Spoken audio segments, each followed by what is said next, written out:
எளிமையான வாழ்க்கை மகிழ்ச்சியை கொடுக்குமா? எளிமை என்பது தோற்றத்தில் மட்டுமல்ல, மனதாலும் உயர்ந்த பண்பை வெளிப்படுத்துவதில் உள்ளது. எளிமை என்பது அடக்கத்துடன் கூடியது. அடக்கம் இருக்கும் இடத்தில் அமைதியும் இருக்கும். எளிமையாக வாழ்வது என்பது ஏழ்மை தன்மையை குறிப்பதல்ல. எளிமை தன்மைக்குள் சிக்கனமும் இருக்கும், சேமிப்பும் இருக்கும். ஆடம்பரமற்ற உயர்ந்த இடத்தை பெற்றிருக்கும். எனவே எளிமையான வாழ்க்கை வாழ்வது என்பது மிகுந்த மகிழ்ச்சியை கொடுக்கும். எல்லோராலும் எளிமையாக இருந்துவிட முடியாது. எளிமையாக இருப்பது வேறு, தன்னை எளிமையாக காட்டிக்கொள்வது என்பது வேறு. எளிமையாக இருப்பவர்களின் பேச்சில் பணிவும் செயலில் நிதானமும் இருக்கும். குறிப்பாக சுயநலம் என்பது சிறிதும் இருக்காது. அத்துடன் எந்த விதமான ஆடம்பரமும் இல்லாமல் எளிமையாக வாழ்கின்ற வாழ்க்கைதான் மகிழ்ச்சியை தரும் என்பதில் தெளிவாக இருப்பார்கள்.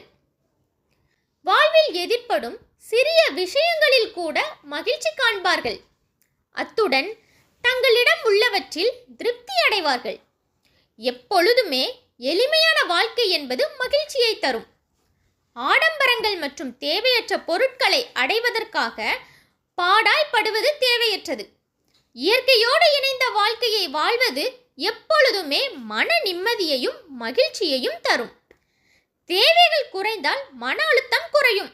அடிப்படை வசதிகள் தேவைதான். அதற்கு மேல் வேண்டும் என்ற பேராசையால் ஓய்வில்லாமல் ஓடிக்கொண்டே இருந்தால் மன அமைதியும் சந்தோஷமும் போய்விடும். எளிமையான வாழ்க்கை என்பது மற்றவர்களுடன் ஒப்பிட்டு பார்த்து சுடு போட்டு கொள்ளாமல் அனாவசியமான செலவுகளை குறைத்து கொண்டு சிக்கனமாக வாழ்வது. இப்படி எளிமையாக வாழ்வதுதான் மகிழ்ச்சியை தரும். ஆனால் மகிழ்ச்சி என்பது ஒருவரின் தனிப்பட்ட உணர்வு. சிலருக்கு ஆடம்பரமான வாழ்க்கை மகிழ்ச்சியை தரலாம். வேறு சிலருக்கோ எளிமையே இனிமையாக தோன்றலாம். மகிழ்ச்சியான வாழ்க்கைக்கு பணம் தேவைதான். ஆனால் அவை அளவோடு இருந்தாலே போதும். மற்றவர்களுக்கு பெருமை காட்ட வேண்டும் என்று நினைப்பவர்களுக்கு தான் அதிகமான பணம் தேவைப்படும். எளிமையான வாழ்க்கை மன அழுத்தத்தை குறைக்கும். மற்றவர்களுடன் ஒப்பிடும் நோக்கத்தை குறைத்துக் கொள்வதால் போட்டி பொறாமை விலகி கவலைகளும் பிரச்சனைகளும் அதிகம் தோன்றாது. தேவையற்ற செலவுகளை விலக்குவதால் சேமிப்பும் தன்னம்பிக்கையும் அதிகமாகும். பணம் மட்டுமே வாழ்க்கையில் பிரதானமாக இருக்கக்கூடாது. பணத்தை வைத்து மகிழ்ச்சி, நிம்மதி, சந்தோஷம் போன்ற எல்லாவற்றையும் வாங்கிவிட முடியாது. அளவுக்கு மீறினால் அமுதமும் நஞ்சு என்பார்கள்.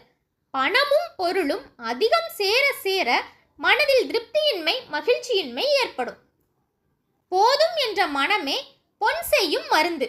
எளிமையே இனிமை என்பதை உணர்வோமா?